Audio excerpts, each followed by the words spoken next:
Hello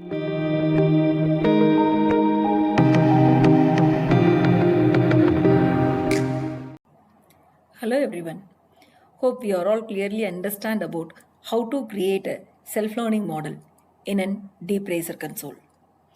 In this session, we are going to discuss about how reward graph help us to analyze whether the training model is sufficient or we have to make any changes out of this one. Welcome to the session. The rewarded graph, it is a visual representation of a learning process. During the training job, the training metrics like rewarded gained by the agent in an action space, lab completion in training, and evaluation can be monitored through the reward graph. It is a visual representation of a learning process and used to analyze the training trend to decide the process. There are 7 metrics have been listed in the rewarded graph. The first one is the best model line, which has been shown in this diagram with the blue circle. Before that, we should understand what are all the scaling parameter used to plot a graph. The graph is plotted between reward and iteration and percentage of track completion during training and evaluation. In an x-axis, the reward gained by the agent in each iteration have been marked. In the right side, the percentage of track completion during the evaluation as well as a training has also been specified. It always will be 0 to 100.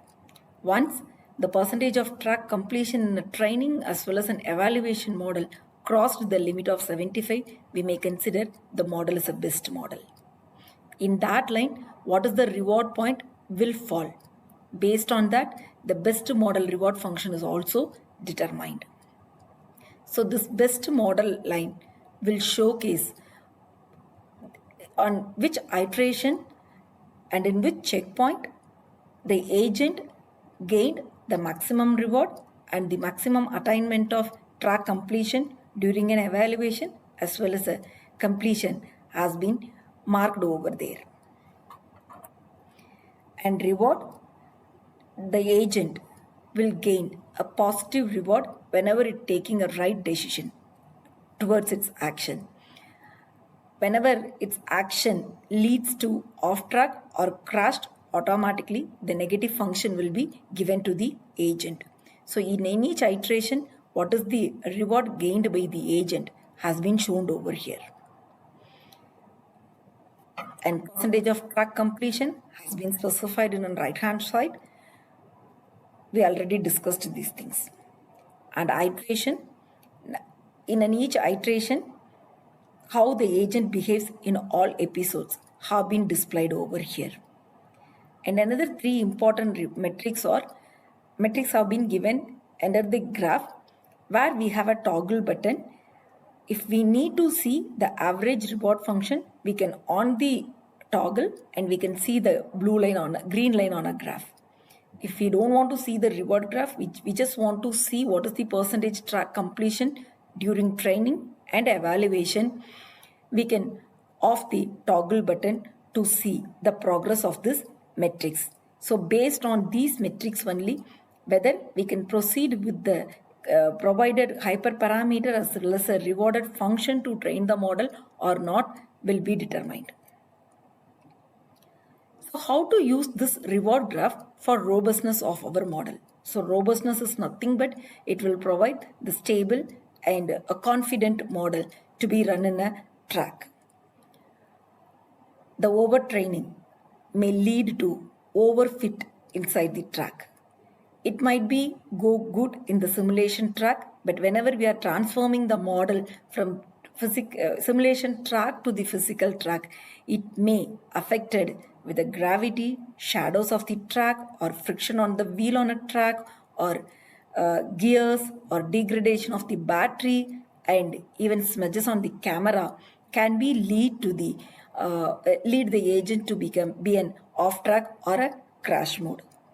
So the model has to be trained perfectly. without convergence. To do the thing, we can start our training. Initially, we can train our model for 15 minutes with a decided hyperparameter and a rewarded function.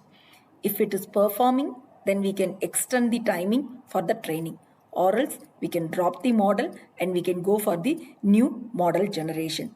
And which point the model has to be dropped, on which point the training has to be dropped, will be detailedly explained in the next consecutive slides. So this is a kind of reward graph where we can clearly see the blue line is a percentage of track completion during the training process, and red line shows the percentage of track completion during the evaluation phase, and green point which shows the reward function. So the reward is keep on increasing in a graph, and a particular iteration at the 10th iteration it shows a maximum, then it come down to 75%. At the same time, the percentage of completion in a track during the training is also increasing in the 10th iteration, and it automatically come down, and it come down than the existing level in the 12.5 iteration. But the percentage of completion during the evaluation, it reaches 100 during 12.5 iteration. So the system identified this could be the best model line where the track completion attained the 100% over there, and also reward function is attained a maximum level. The percentage of completion of track is also be in above average of the peak value. So this is shown as the best model. Still, we can go further to train the model more, because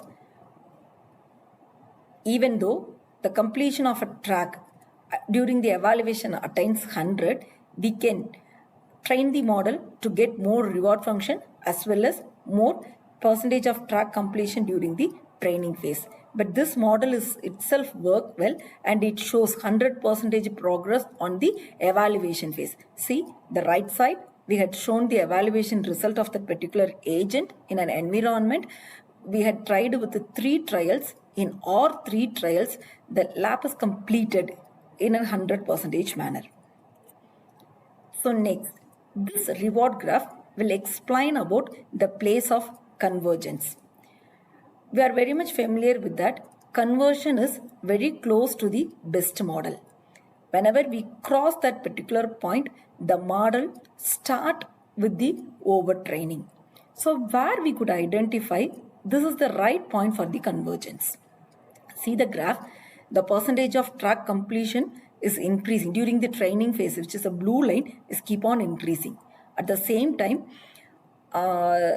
it is keep on increasing. At the same time, the completion of the track is start to decreasing. This is the training of another training of the previous model, where the percentage of track completion during training is increasing, and percentage of track completion during the evaluation it keep on decreasing. So this point we can take is a convergence.